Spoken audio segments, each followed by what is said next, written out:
ሄሎ አሎ፣ እንዴት ነህ? እንደምን አደርክ ኮሚሽነር? ሰላም አደርክ? መስኪን ሰላም ነህ? ደህና ደህና። እንዴት አደራችሁ? ደህና ነኝ። ደህና ነኝ። እንዴት ነው አዳር? አዳር እንግዲህ ወደ ኋላ ብለን ያደርነው ነገር ግን 4 ልጆችን ያው ገለዋል ነው የሚሉን። እነማን ናቸው? ያው ይሄው ቡድን ነው፣ ሌላ ማን አለ ብለን።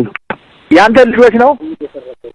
አዎ፣ እነዛ እና አባት አጠቂያን የተለዩት ወደኛ መተው 2 ቀን ቆይቷቸው ነበር። ይቅርታ እንግባ ብለው አጋጣሚ አላወቁም። ወደ ታች ወደ ከተማው ሲሄዱ እኛ በሌላ መንገድ ነበር የወጣነው። ይዘዋቸው ኑሯል። ማታ ላይ 7 ሰዓት ላይ ነው 4ቱንም የረሸኗቸው ነው የሚሉ አባት አጠቅና አባካሳል እና አባት አጠቅ ነው ይራው እና ሌላም አሉ 4 ናቸው ነው የሚሉን። አሁን የት ቆይተው ነው የመጡ? አላይ ነበሩ። ያኔ ትተናቸው የመጣ ነው። ዛጎች ነው አይደል? ታስታውሳለህ? ያኔ እኔ ሄዱበትን አላውቅም እንጂ ያው ልዩነቱ እዛ ላይ ነው እንትን ያለው እኮ ልዩነቱ ያን እና እንደዛ መተው 1-3 ቀን ሆኗቸው ነበር። ይቅርታ በቃ እኛ ያኔ ተሳስተን ነው እንታገል ምናምን ብለው መተው ነበረ። 3 ቀናቸው ነው ገና ከመጡ ማለት ነው። እሺ፣ መጨረሻ እኛ በሌላ አቅጣጫ ነው የወጣነው። እነሱ በዳር ነበሩ። አጦርም ጋር ገና ቦታ ልንሰጣቸው እያለ ችግር መጣ። ከአጋጣሚ ምሳሌ በሉ ወደ ከተማ ይገባዋል እና ምኑ ገብተው እያለ ነው የያዟቸው። ከዛ ለዚህ ለሀገረ ቢዘ የሚባሉ ብርጌድ ልጆች ነው የሰጧቸው። ከዛ በኋላ ሌሊት ነው እንግዲህ እኛ አላወቅንም። አሁን ነው የምንሰማ።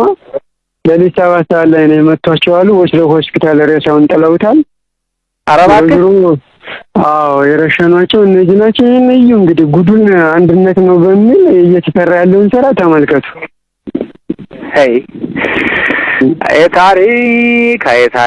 ታሪክ እንደው እኛም እንጂ ማሽሞንሞኑን አዝተነው ነው። አሁን ያለው ሁኔታ እንዴት ነው ታዲያ? እዚያ በኋላ ያለው አሁን አዳር ላይ ምንድን ነው? ጠዋት ምን ያድርጉ? ተረጋጋ በኋላ እኮ ነው። አጋጣሚ ከተረጋጋ በኋላ ምሳሌ በሉ በሌላ መልኩ ሂደው እኮ ነው ያገኟቸው። በዛ በኋላ እኮ መረጃ ምን ነገር እንዳለ ያውቃሉ። እኔ እንዴት እንዳገኟቸው እኮ አላውቅም። በምን መንገድ ሄደው እንደያዟቸው አናውቅም። በጎድን ሄደው እንብላ ብለው ሄዱ። ጾሙ ለው ነው የሚሉን። ይሄን የሆነው ነገር እሺ፣ አሁን ለናዛዥ ስትደውሉላቸው ምን አሏችሁ? እንግዲህ እኛ እስካሁን አላወቅንም ነው የሚሉት። የረሸኗቸው እነዚህ ቢዘን የሚባሉ ናቸው ነው። ታውቀው የለ ወደ አንዱ ማላቀቅ እኮ ነው ኃላፊነት የሚወስድ የለ። አሁን ተገናኝታችሁ ተነጋግራችሁ መፍትሄ አግኝታችሁ ነበር? ትላንት ዝም ብሎ ነው እናንተም ወደዛ ሁኑ እኛም ወደዛ እንሆን ነው? በስልክ ነው ያም ገባ። እሱ ከእናንተም ከሌላው ተደወለ። እነዛን ማስለቀቀው እስኪ የሰደዷቸው እዛ የጎድን ኋላ እኛ ምናድርግ እነዚህ ምናድርግ ተባባለ። በዛ ሁኔታ ነው የቆየ ነው። ከዛ ሌሊት ላይ እንግዲህ እነዚህን ከያዙ በኋላ እንግዲህ ትዕዛዝ ሳይሰጥ ሳያውቀው ኮሩ ምን የሚሉ አይደረግ። ይሄ ነገር ተማክረው እኮ ነው ያደረጉት የረሸኗቸው። ሆን ብለው ይሄ ሀገረ ቢዘን የሚባለው ብርጌድ ነው አይደል? እነሱና ያመኑም ያውቃል። ኮርመር የሚባለው ሀገረ ቢዘን ብርጌድ የሚባለው እናንተ አድርጌ ያሉበት ነው። እነሱ ነው የሰሩት። ምን ያህል ነው የሰው ኃይሉ ምን ያህል ነው?